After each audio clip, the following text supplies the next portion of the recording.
Hey guys, welcome back to my channel. I'm here after a long break. Sorry about that, and I hope you're all doing great.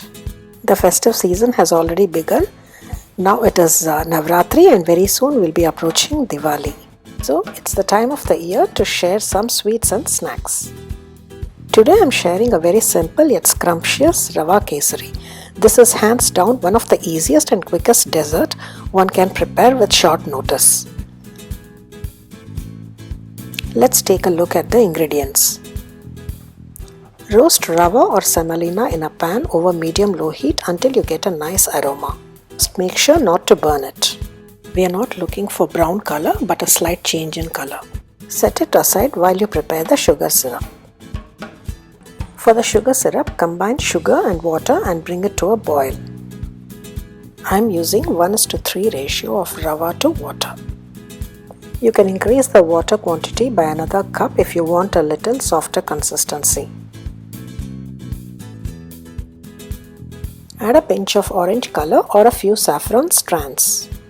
Once the sugar syrup starts boiling, set it aside.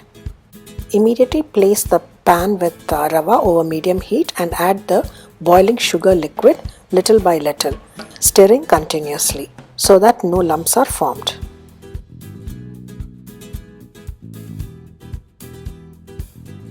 Add in more of the liquid depending on the consistency you are looking for.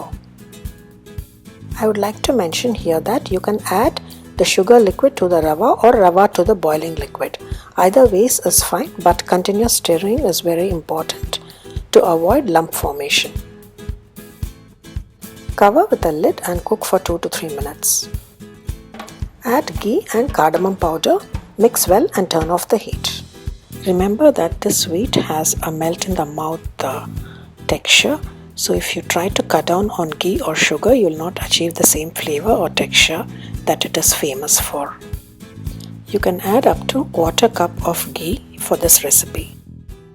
Toast a few cashews in some ghee and add it to the kesari. You can also add raisins if preferred. Serve while it is still hot. That is the best way to have this dessert. You can serve it as a scoop or cut into desired shape after putting it into a greased plate. Do enjoy it and subscribe to my channel MasalaKorb, and don't forget to turn on the notification bell for new updates. You can also follow me on Facebook and Instagram. It's me, Padma, signing off.